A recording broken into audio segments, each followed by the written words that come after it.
This story is called Nyarlathotep. Nyarlathotep, the crawling chaos. I am the last. I will tell the audient void. I do not recall distinctly when it began, but it was months ago. The general tension was horrible.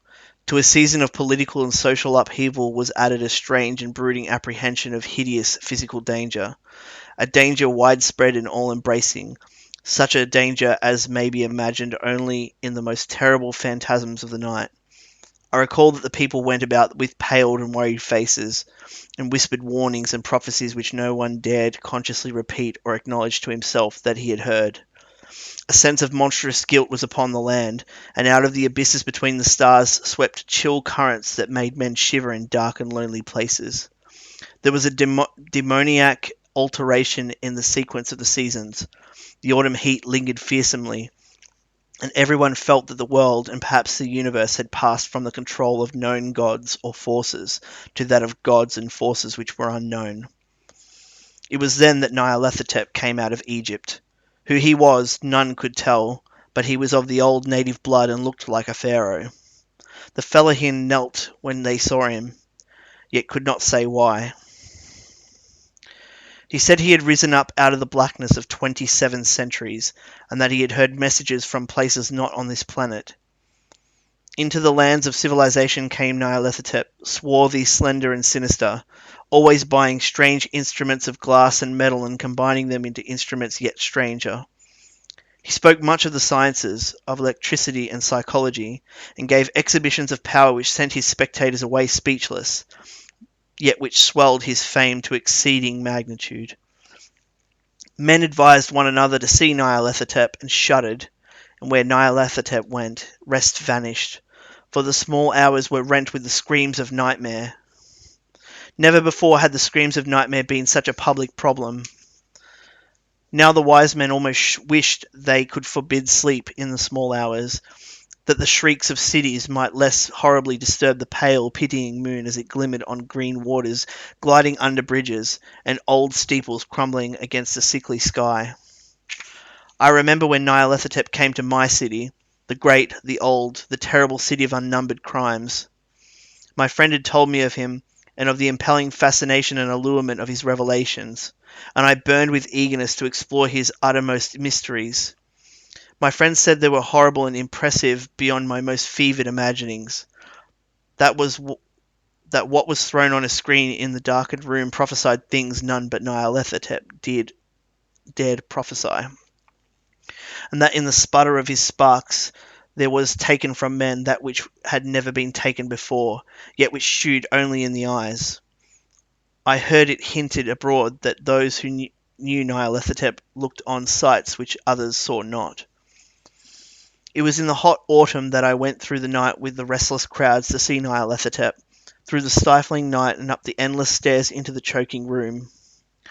And shadowed on a screen, I saw hooded forms amidst ruins, and yellow evil faces peering from behind fallen monuments.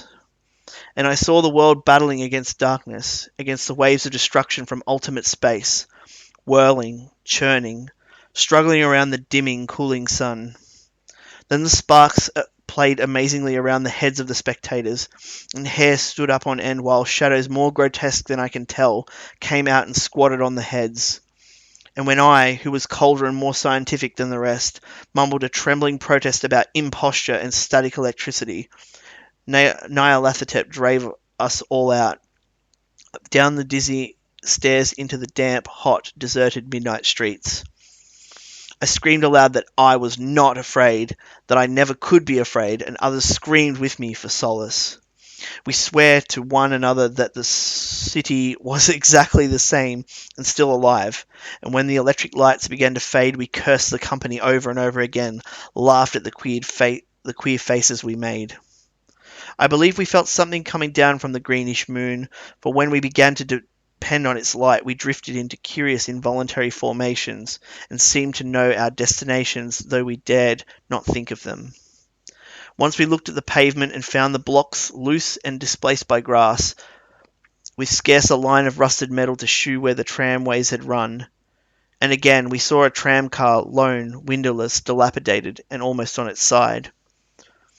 When we gazed around the horizon, we could not find the third tower by the river, and noticed that the silhouette of the second tower was ragged at the top. Then we split up into narrow columns, each of which seemed drawn in a different direction. One disappeared in a narrow alley to the left, leaving only the echo of a shocking moan. Another filed down a weed-choked subway entrance, howling with a laughter that was mad.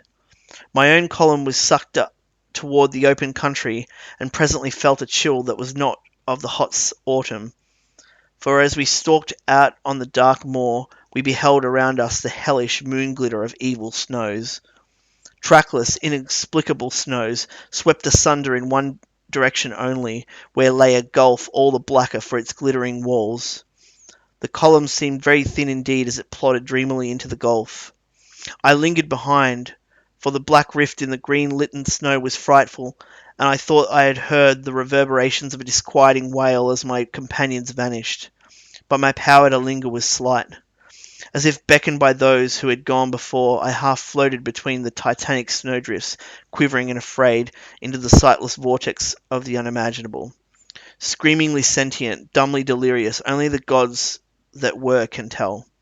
A sickening, sensitive shadow writhing in hands that are not hands, and whirled blindly past ghastly midnights of rotting creation, corpses of dead worlds with sores that were cities, charnel winds that brush the pallid stars and make them flicker low.